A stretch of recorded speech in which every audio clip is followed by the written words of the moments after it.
Right. Noms, Roots, welcome to the show. How are you both doing? Yeah, thank you. Glad to be here. Hi, Peter. Thanks for the invite. So where are you guys from? I'm from Berlin, Germany, and Oms. Well, I basically have a Hungarian origin, and I live in the UK next to you, Peter. You live next to me. I didn't know that. So tonight you're both going to be rooting for England, yeah? Yeah, for fair share. That's fair. Well, since both Hungary and Germany are out, Fuck those Danish guys, honestly. They don't deserve shit. Anyway, listen, welcome to the show. Thank you both for coming on. So about a couple of years ago, I did a whole month of shows about Lightning Network, and people have been asking me to do it again. My producer, Ben, was like, we need to do this, but we decided to shrink it down and do a week of shows. Obviously, one of the things we need to talk about is nodes. Lightning nodes, something you guys know a lot about.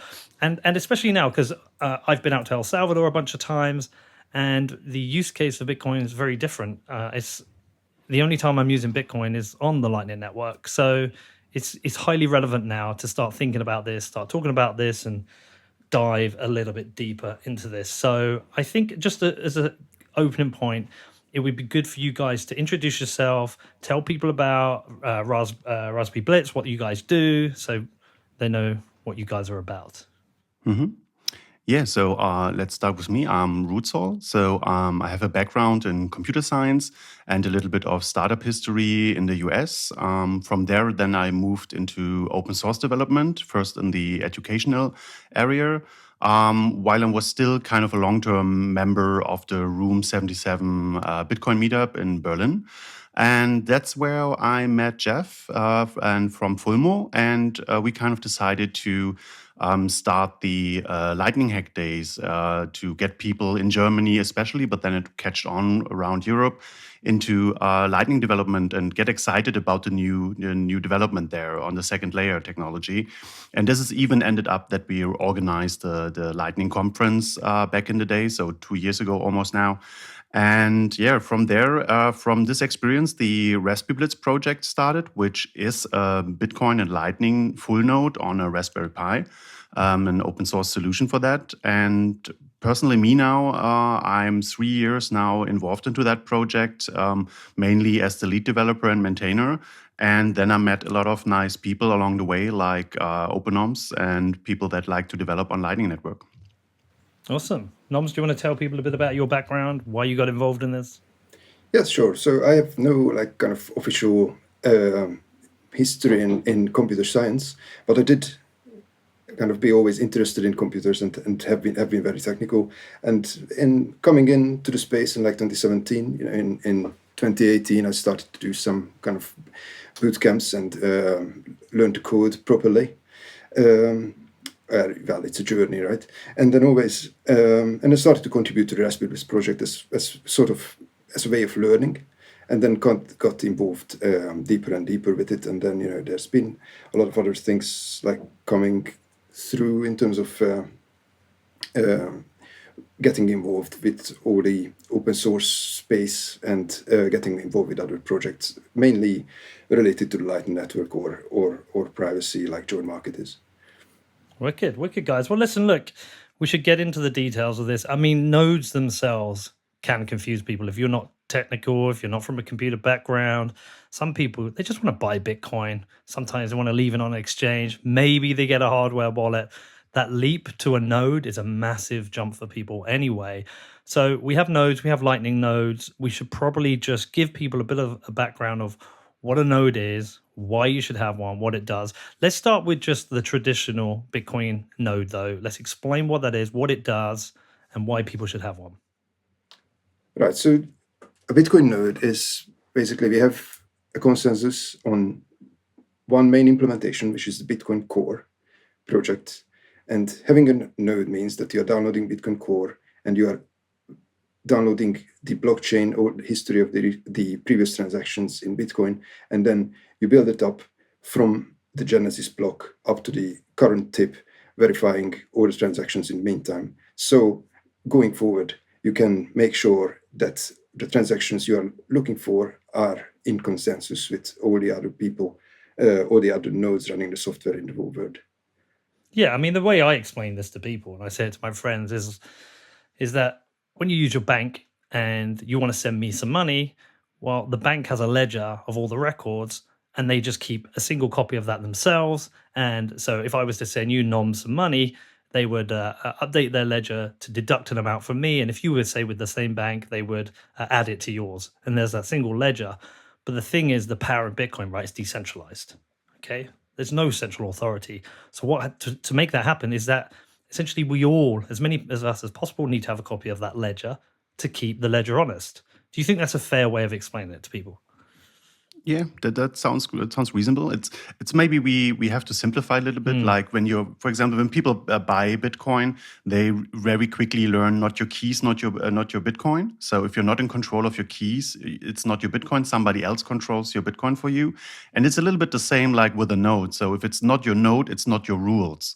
So it's like you accepting somebody else running a full node for you, and then choosing the rules and checking the rules for you. So if you run a Bitcoin node yourself, you're really in control of it, of this node, and you choose exactly what rules you want to run your Bitcoin on. And this is a consensus we do. Everybody does that, but you check really for yourself. So it's make sure it's your rules. You accept Bitcoins by your rules. And I think this is not your node, not your rules, is a good simplification for that. Yeah, because look, not everyone does run a node. A lot of people, as I said, they keep their Bitcoin on an exchange or they use a hardware wallet. They don't ever set up a node. And the thing they need to realize is that if they don't run a node themselves, they're relying on someone else's node.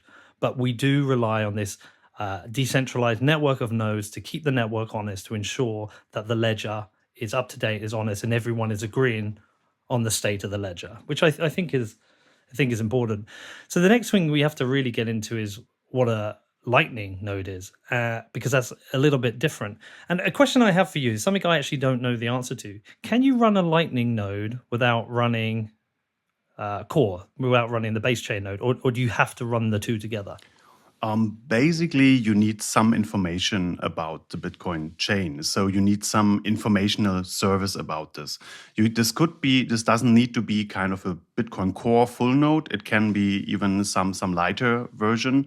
But and this is sometimes what mobile wallets do. They use some lighter version of a full node. But basically, if you run a node yourself at home, it's advised to really run a full node with a full archive on there, just so that you have the full package and you're not limiting yourself in options.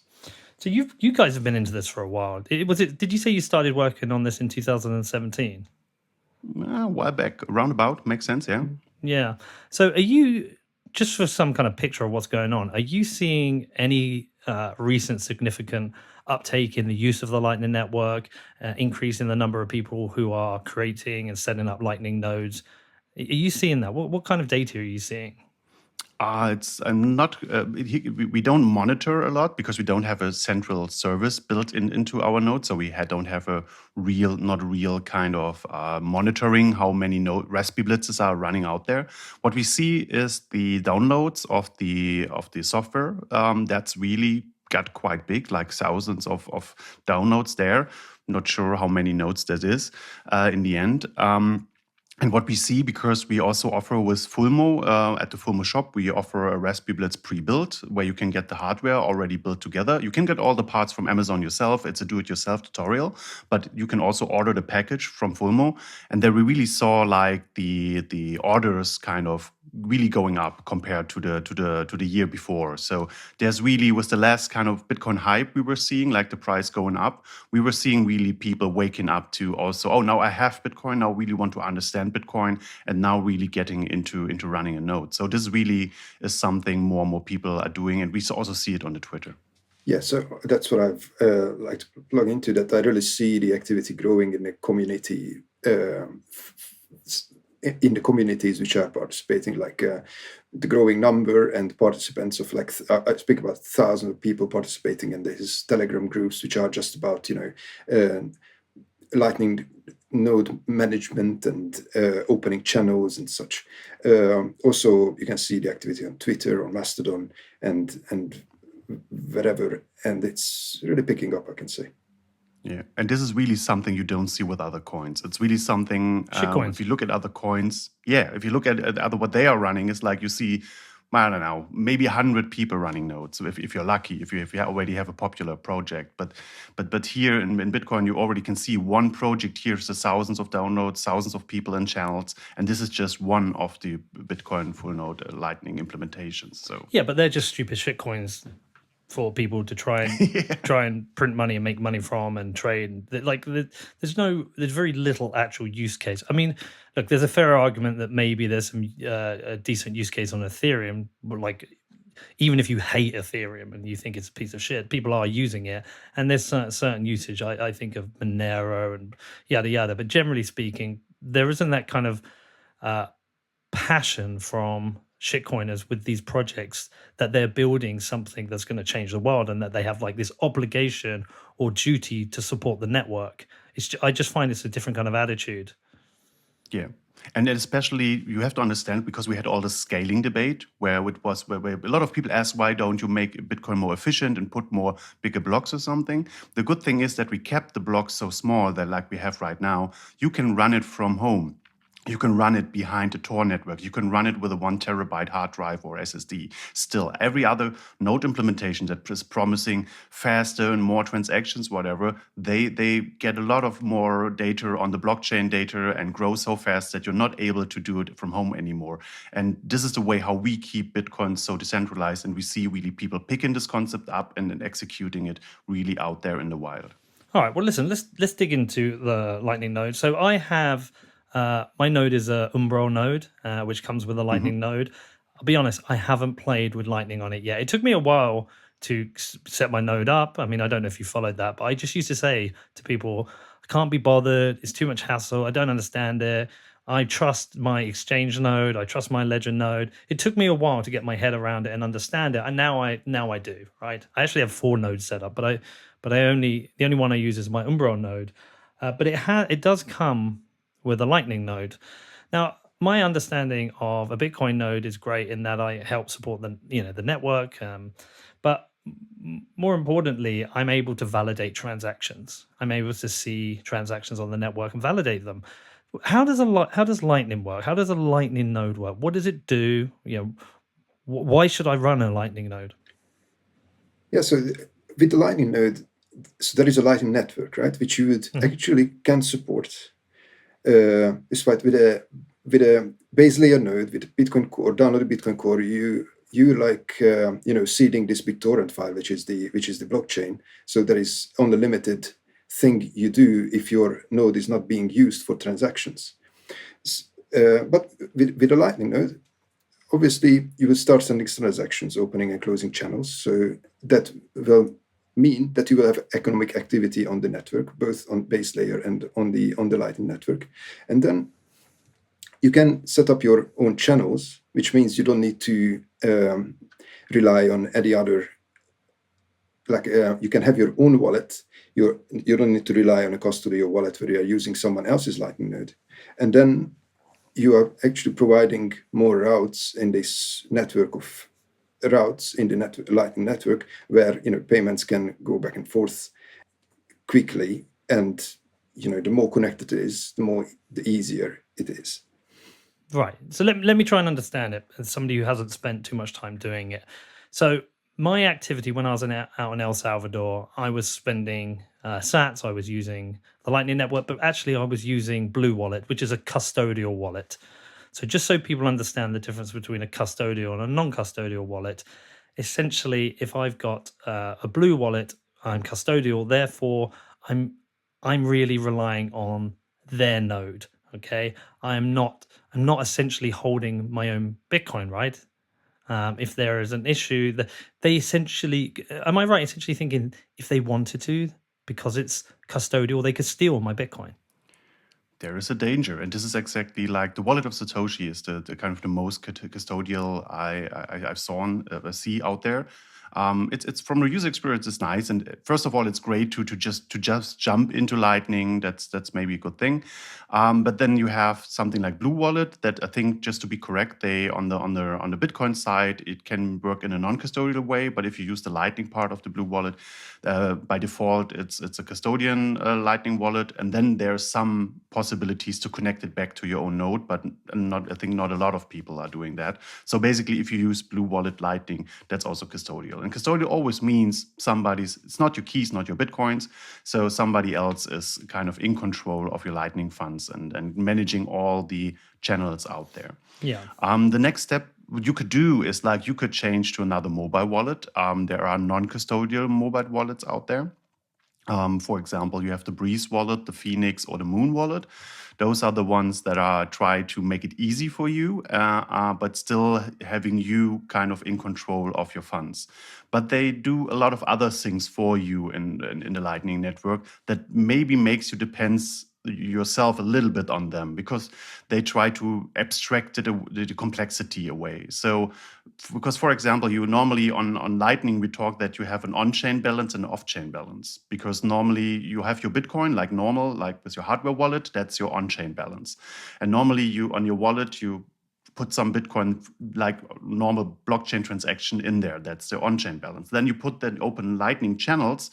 You transfer like Bitcoins. They stay on the main chain, but the value you transfer into a channel, and then you have your off-chain balance. This is all complicating a bit, because now I have a wallet with two balances, and people get often a little bit I don't know.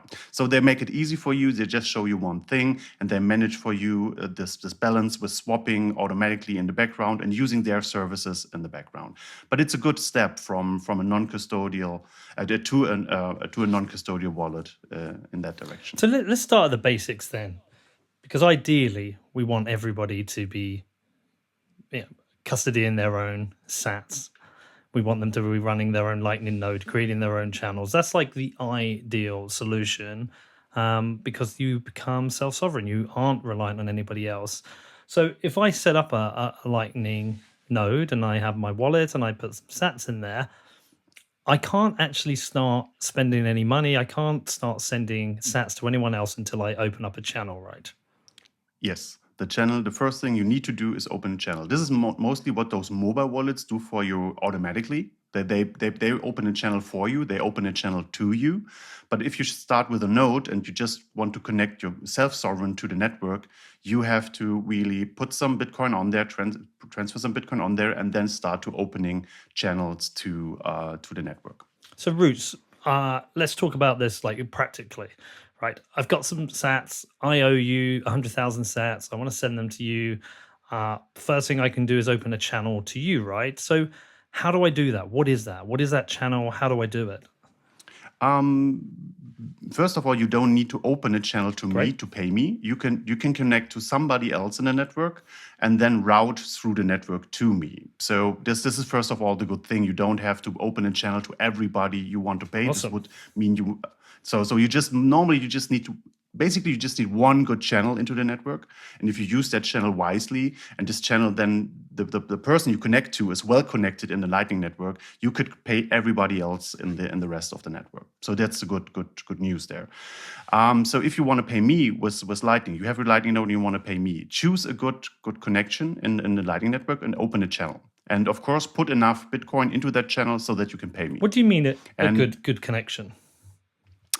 So for example, if I have here a node and you have there a node, we can just open a channel together, a channel between each other, and we can pay each other. That's no problem. But if we don't have further connections, it's not a really good channel to open, right? Because it doesn't connect you very well into that network.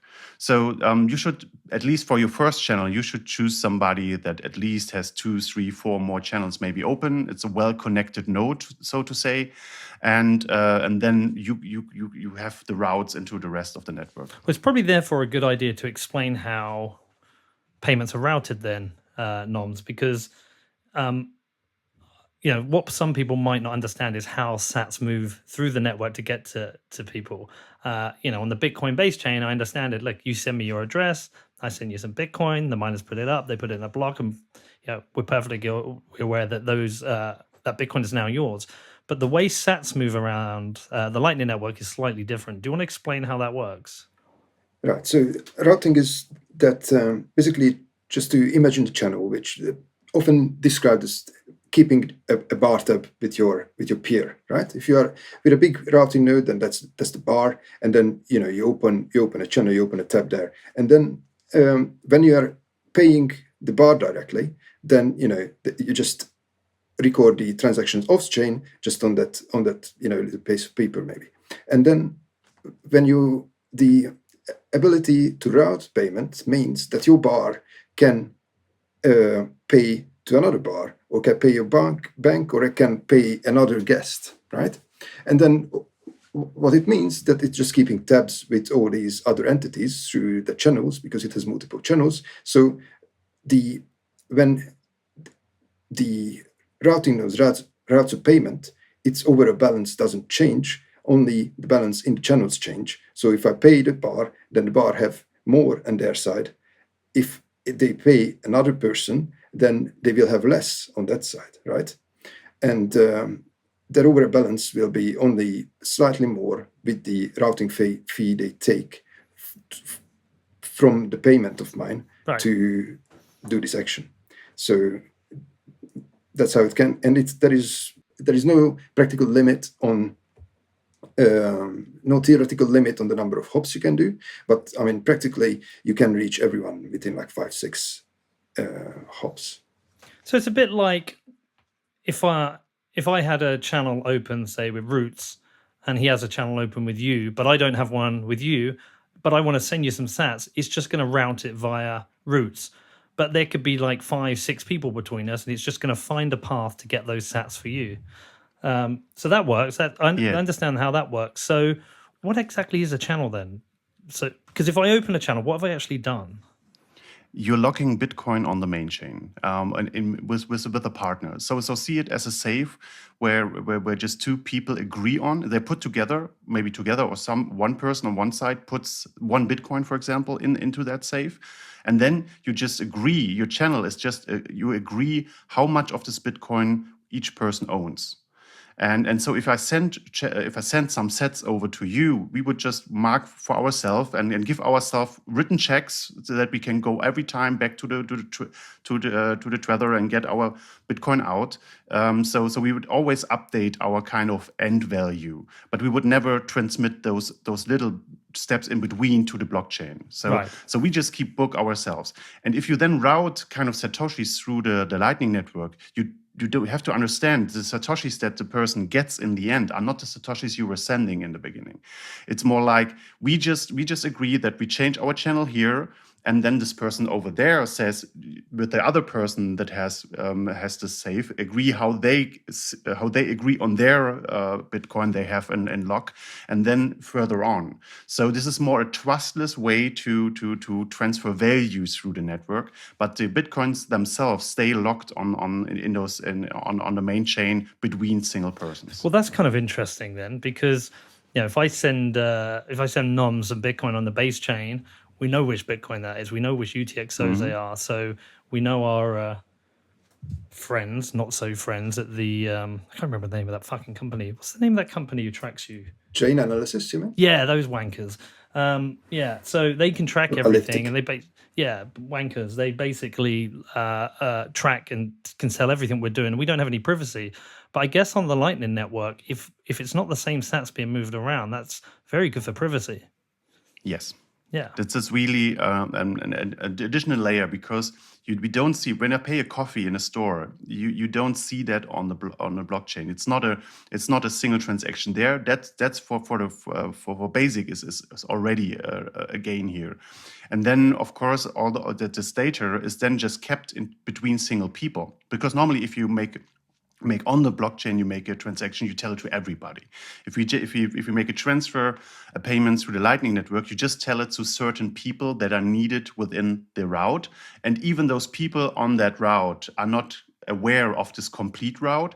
It's even peeled into an onion so that just the person on the route just know from where it comes and where it should be sent to, and the rest is kind of encrypted, so that it's even easier to keep the payments anon. So if I opened up a half a Bitcoin channel with you and you put half a Bitcoin in, does that mean we have a Bitcoin of liquidity between us? Yeah, if there is now more and more this way to make dual funded channels, normally it happens that one person decides to open the channel and puts the Bitcoin in there, and then we could agree how we own this. Like how this is not the normal way. Is somebody decides to open a channel to you, and this person normally puts the Bitcoin into the channel. Right. Or it doesn't need to be a whole Bitcoin, by the way. Yeah, no, of course, it can be any amount, but the size of the channel I open is the amount of liquidity I have. So if I open a 0.1 Bitcoin channel, I have 0.1 Bitcoin of liquidity on the network. Yes. That's 10 million sats, yeah. Yeah, 10 million sats. Yeah, sorry, sats the standard. Apologies, I know I should be doing that. So, okay, I've just got some questions on that. But when I open the channel, I am paying an on-chain fee. So if the on-chain fee at that time is $5, I'm paying an on-chain fee of $5. So really, I kind of want to keep that channel open as long as possible to make use of the low-cost, fast nature of the network. Potentially, I want to keep that channel open for years. Yeah, basically, if you can, that would make sense. Because every time I open it or close that channel, I've got two transactions to think about. So I've got two on-chain transactions. So let me ask you another question. I've told you I've been out to El Salvador, spent a bunch of time there, got to know the people. The primary use is everyone is transacting on the Lightning Network. But no, we're talking about a place where people are relatively low income. And maybe they will never own Bitcoin on the base chain. Maybe the amount of Bitcoin they will own will never be more than $50, $100 at a time, potentially. They only need the Lightning Network. So is it a possibility now that these people can open up a Lightning wallet, have Bitcoin on the Lightning Network, and never have to themselves deal with the base chain? Well, it's a question of, how secure they want to be. Mm-hmm. So as we discussed, they can use a custodial service like Social Blue Wallet by default, or the other end of the spectrum is to have your own node and open your channels. But there is like something in between we call basically a community custodial, where you are not relying on an entity which is like, continents away, and you don't even know who it is or whose node it is, but you are relying to a node in your community. Let it be a village, let it be your family, your Uncle Jim, or let it be, your most technical person in the family who runs the node. And then you can use the liquidity there to transact only on the Lightning Network. And if there is a problem, we need to see that the Lightning channels are basically the way of batching transactions. So if you have $5, $10 cost of opening or sending an on-chain transaction, if you make 1,000 transactions on a Lightning channel, then you have divided it into 1,000.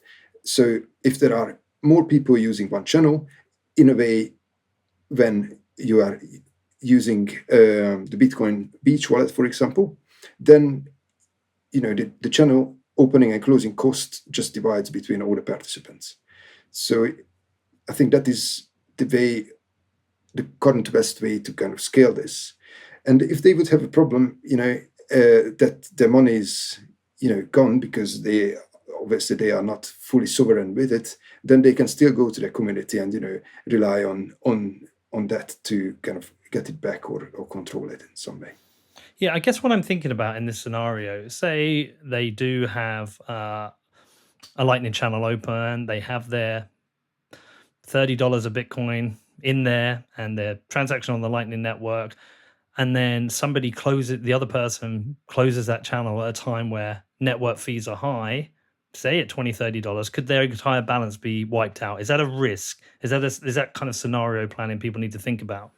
Yeah, but the only thing you have to think about is if you really have this channel in Bitcoin and the fees go up, this normally means that the Bitcoin price was also going up quite well.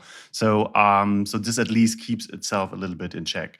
But basically, yes, if you just open small channels, they have the risk that maybe when we have a lot of Bitcoin transactions out there, that the fees get so high that they maybe eat up a lot of percentage of the channel. So there is the idea that now that if you open a channel, try to at least open quite big channels. Don't do it for just $10 or something. Try to do bigger channels already. It's more safer for the future. But again, opening a channel at the moment, we have the situation that we just have those channel between, for me and Openoms or something. There are still ideas. The Lightning Network is not completely finished. It's still in development. There are ideas for multi-party channels or channel factories that maybe make it in the future much cheaper for somebody to participate, to get a channel open when a lot of people do it in a kind of big session or something. So this is still something like Lalu and a lot of people from the Lightning Core developers, so to say, are still kind of working on and thinking about what are the best ways to do this.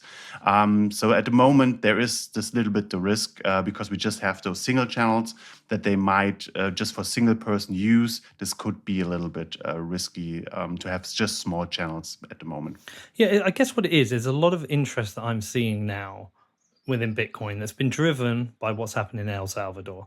And it's countries who maybe are economically in a very similar situation, or maybe also reliant upon remittance. I just did an interview with Lord Futisua, I hope I pronounced that correct, from Tonga, talking about remittance in that country, but also the economic position of the country.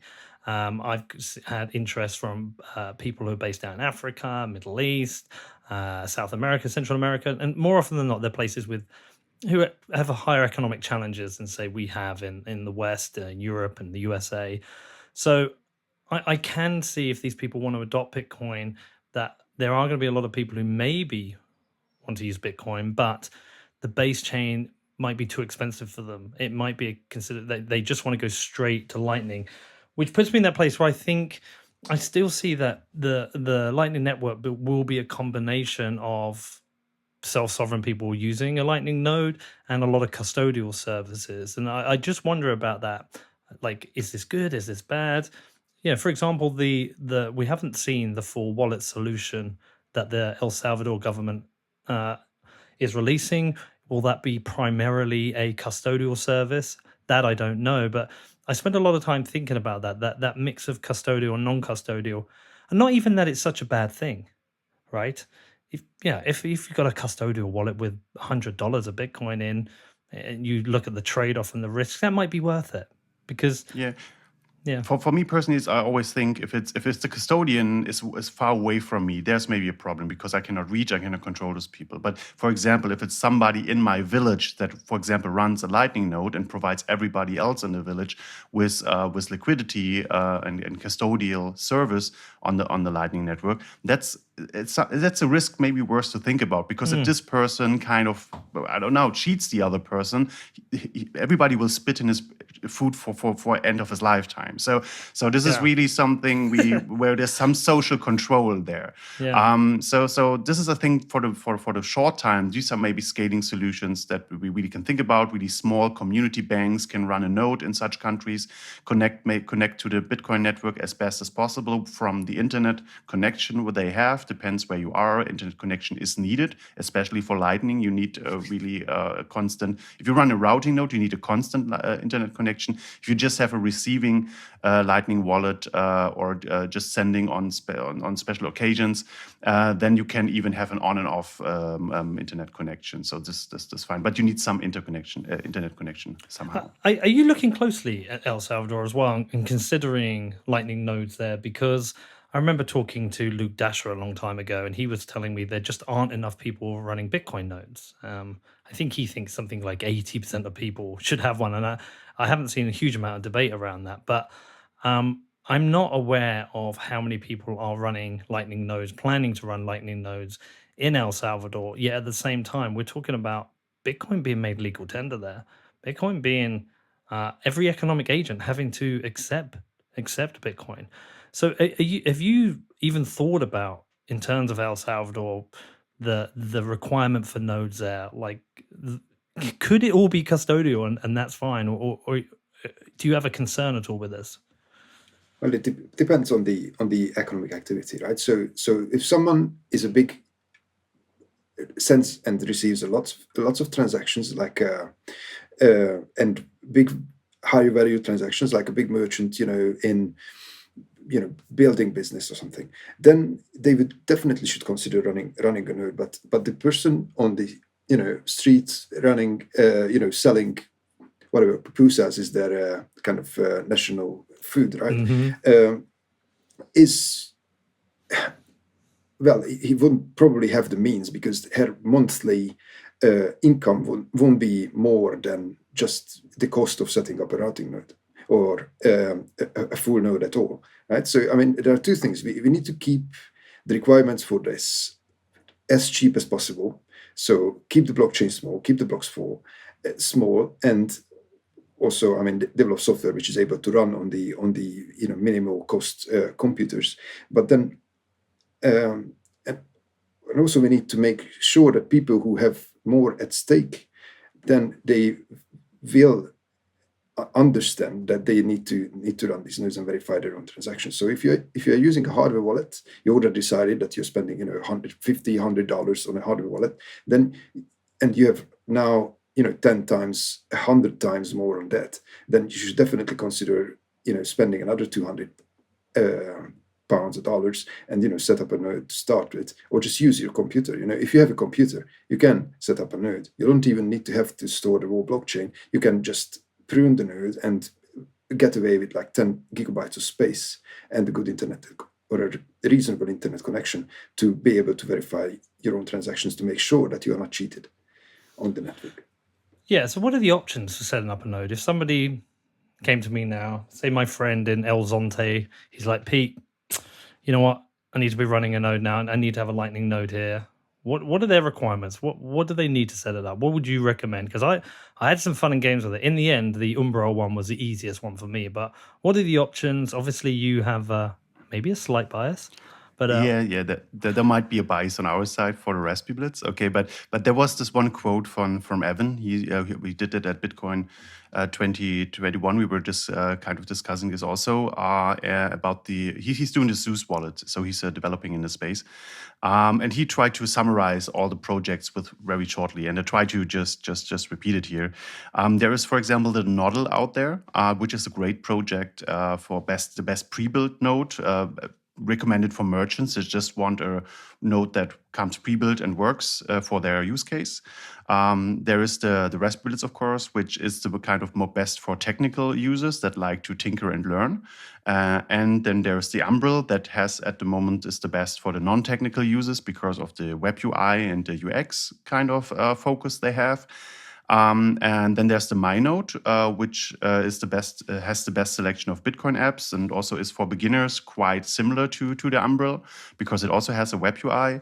And there is the from Start9, the Embassy node, which is the best for self-hosting services because they have not the focus just to be Bitcoin and Lightning node. You can also do some photo service there and self-host your photos, your emails, something like that. So it has a little bit broader scope, where the other nodes try to focus on Bitcoin and Lightning because it's also a security thing, not to mix everything up on one device and keep it a little bit to your money, because this is there's really value you want to protect. So don't put everything else on there. So this is a little bit of a focus thing. I'm trying to go by memory here, back from when I did my Lightning month, but isn't there some like idea around mobile wallets being able to run some kind of limited node? God, what was it called? You'll know because you're an expert in this area. Neutrino, you mean? Yeah, that's it. Like the block filters. Yeah. Yeah. So they're not, yeah. Yeah, I was going to say, like, can I do this all just in a mobile wallet these days? Well, block filters are being served by Bitcoin Core. I think not by default, but you can switch it on from 0.21. So you don't need to rely on the few services which are given by providers like Breeze or Lightning Labs and nodes like that. So that's how, for example, I just learned that how the Nodo cloud and how the Nodo kind of hosted Lightning nodes work as well, that they don't have a full Bitcoin node attached to each of them, but there is a Bitcoin node serving these block filters, which are then downloaded as needed by the Lightning nodes themselves. So yes, there is a way of that, but obviously you need to be able to trust that node you are relying on now to serve you the information, and so it can be an infrastructure question as well. That how do you serve many Lightning nodes of your own with your own one of your own Bitcoin nodes? Right. Okay. Yeah.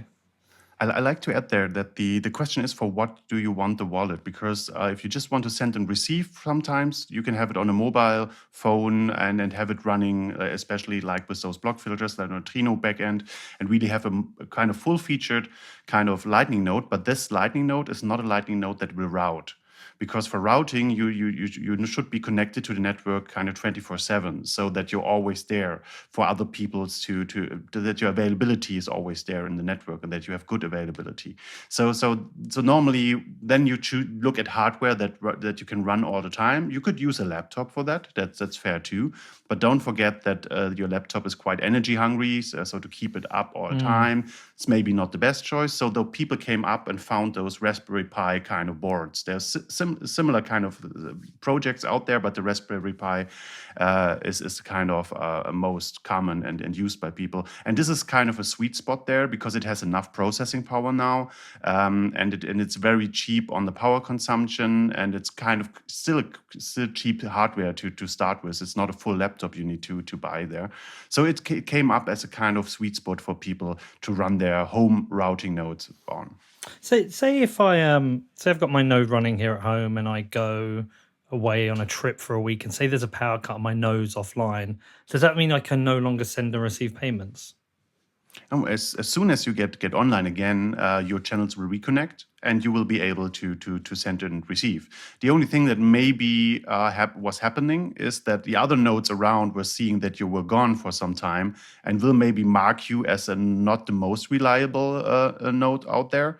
So then you maybe get not the best score or a ranking from other nodes if you're not always online. But basically, you will be still operational if you come back and power your node. But what I mean is, like, say I was going out to El Salvador and I like to use the sats out there, but my node back in the UK is offline. I don't know. Someone's burnt down my house.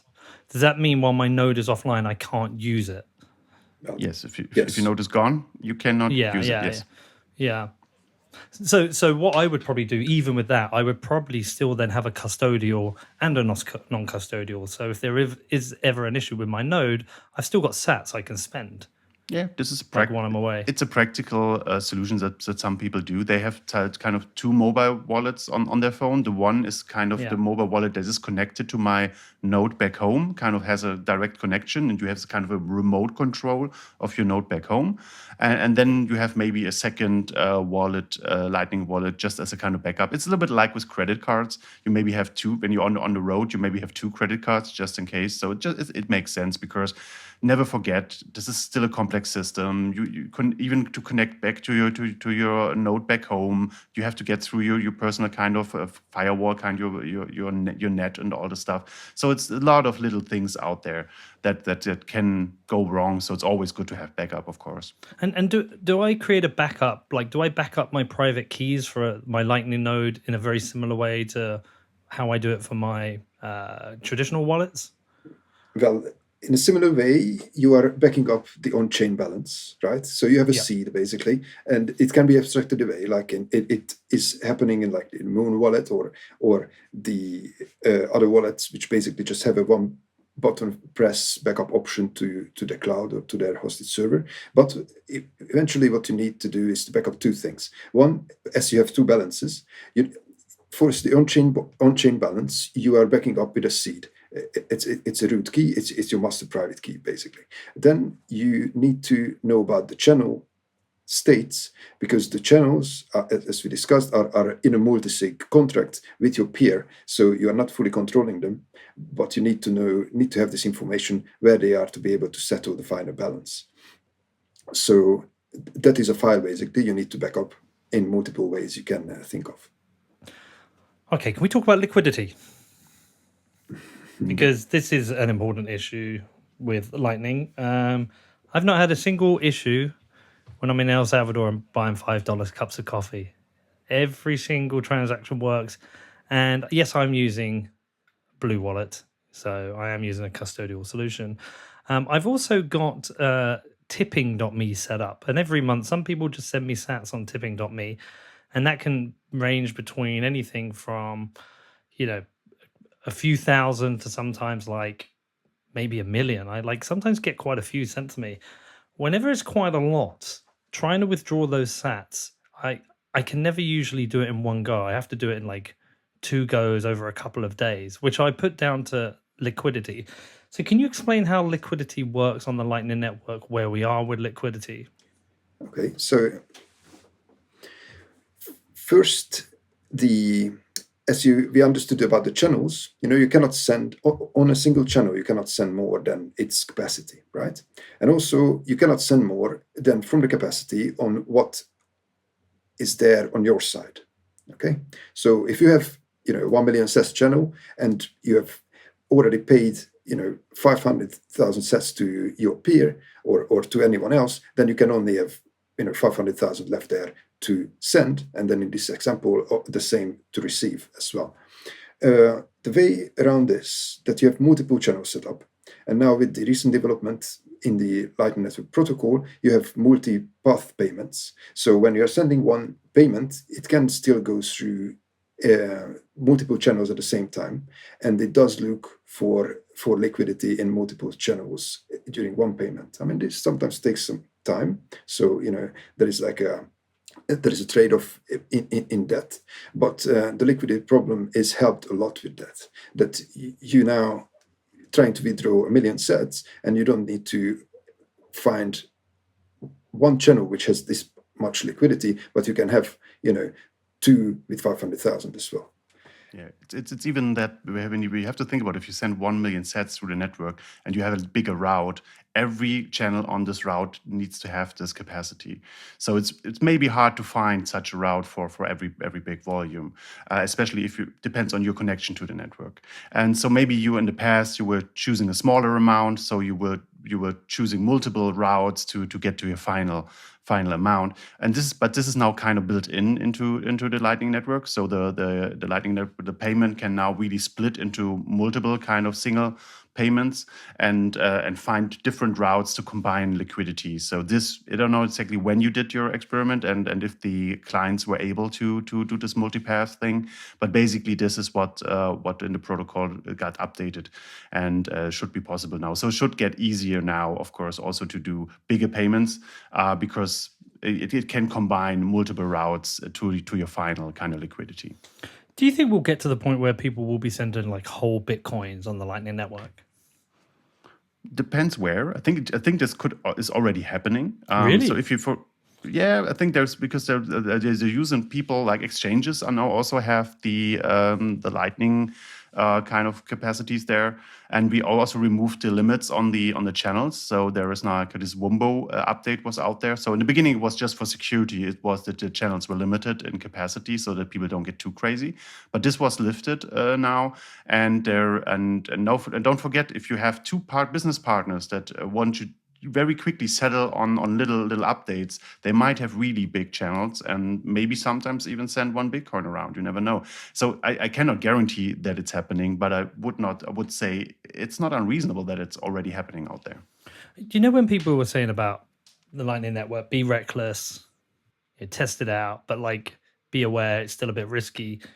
I, on the base chain, never worry about a single transaction anymore. Like every single transaction I've ever sent has gone to the address I've sent it to. I have zero worry, literal zero worry. I think Bitcoin is it's not a project, it's not a beta. Bitcoin is now a live running system, and I have 100% confidence in it. A little less so with Lightning. Okay, just occasional things happen, yada yada. Where do you feel we are at with Lightning at the moment? Are we still very early? It depends on the perspective. Yes, depends on the endpoint, right? Yes. Yeah. Yeah, true. So to onboard everybody, so to say, if we want to onboard everybody in this world tomorrow on Lightning, we are not there yet. But to run smaller communities, to run smaller or some businesses already on the Lightning Network, we already see this is working. So especially for smaller payments, it's already great. It's just something the critics were saying, oh, it's not working for $10. $10 are not the problem anymore. So maybe if you really want to send if you want to pay your car on Lightning, maybe you still have problems. So smaller coffee payments, all those little payments, micropayments, I think we're already quite good. And but for the bigger things, we maybe have to wait a little bit. And then, of course, the onboarding kind of process to make it cheaper for people to get in a non-custodial way onto the Lightning Network. Those are still the things we are working on. But the good thing is, and I still can remember on the Room 77 when people were paying with Bitcoin on-chain for beer, there was still a lot of things happening, like the transaction didn't confirm for hours because the fee was too low and stuff. So there was still stuff going on. With Lightning, at least, in a matter of seconds if it went through or not. So with Bitcoin, there could be really this, I'll wait 3 hours at the bar and check if my thing goes through. So at least with Lightning, within a kind of limit of time if it worked or not, because it's a final settlement system. It's pretty fucking cool though, isn't it? Let's be honest. and I'm still working on this very decentralized base chain. So we really have now both benefits, and this is really, really, really awesome. Dude, it was so cool. Last time I went to El Salvador, I didn't even have any dollars on me. I went to the ATM at one point to get some, but I got to El Zonte knowing I didn't even need it.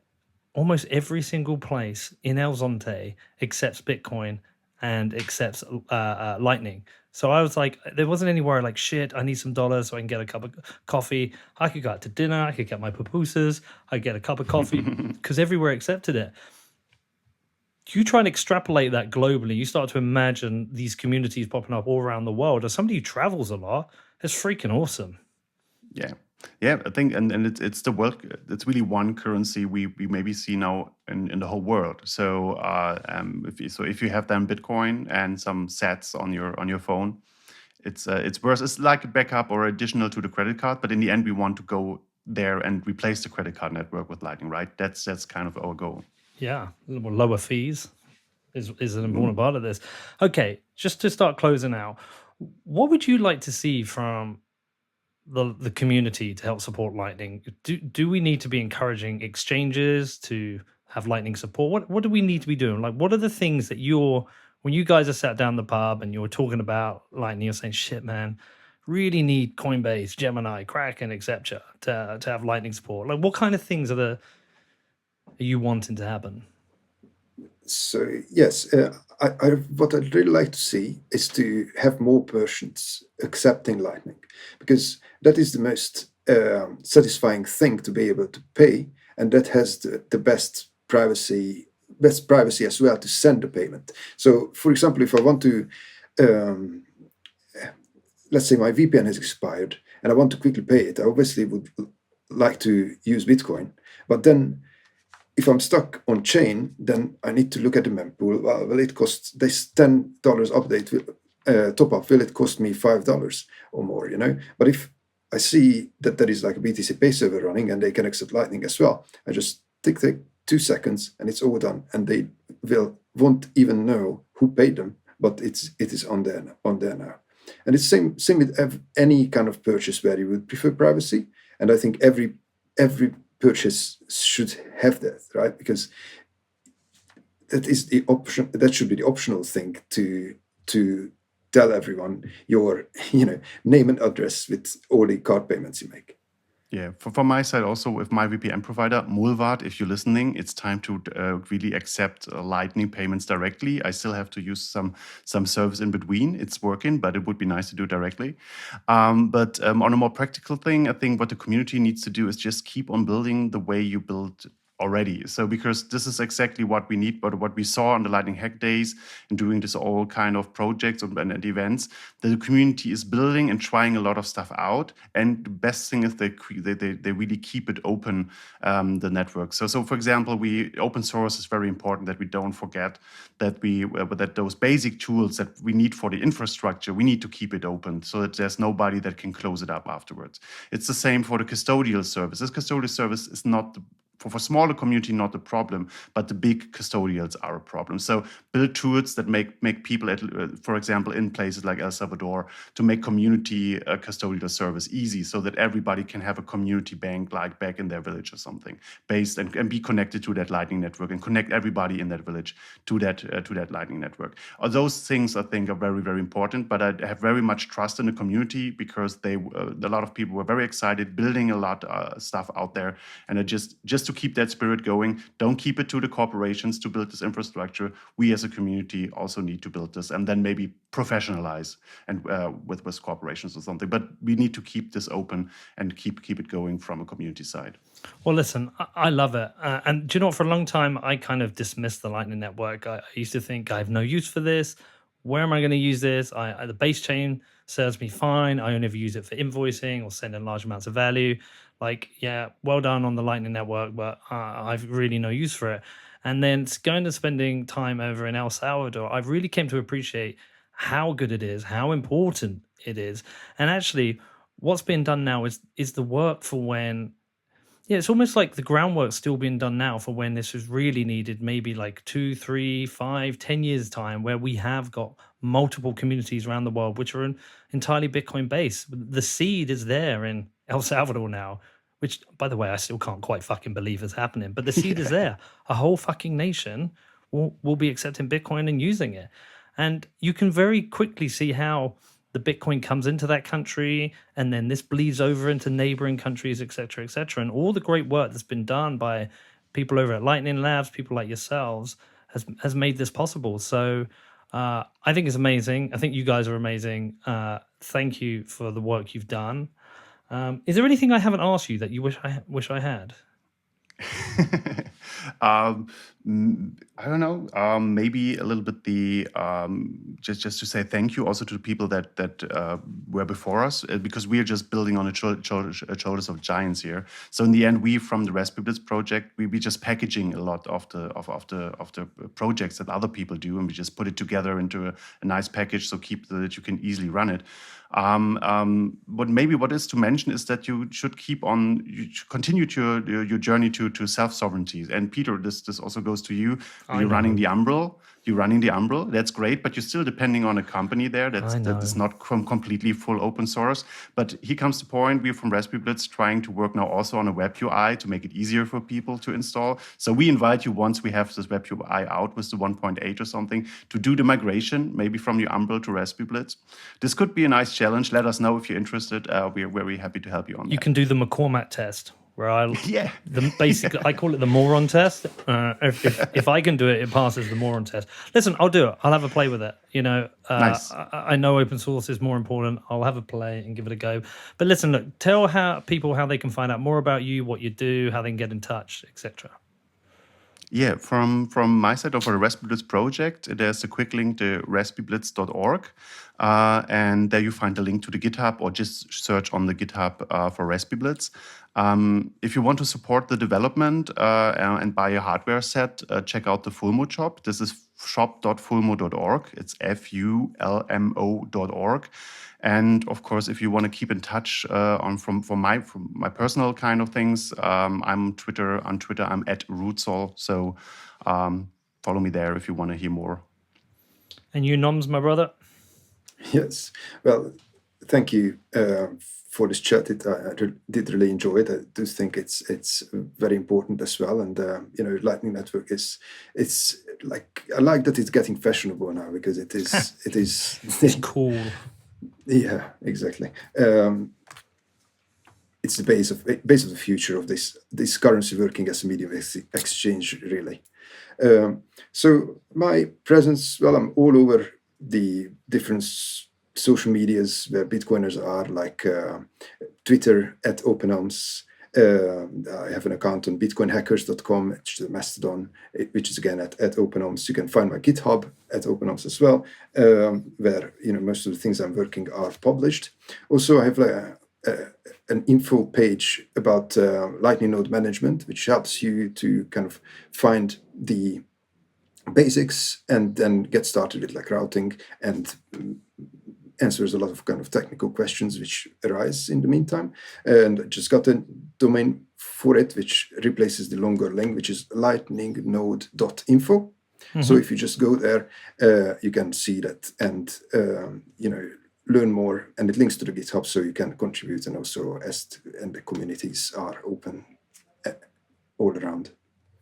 Yeah, definitely check out also the channels, the Telegram channels, the support channels. There are nice groups of people helping each other of running a node. So it really makes fun if you do it with people together.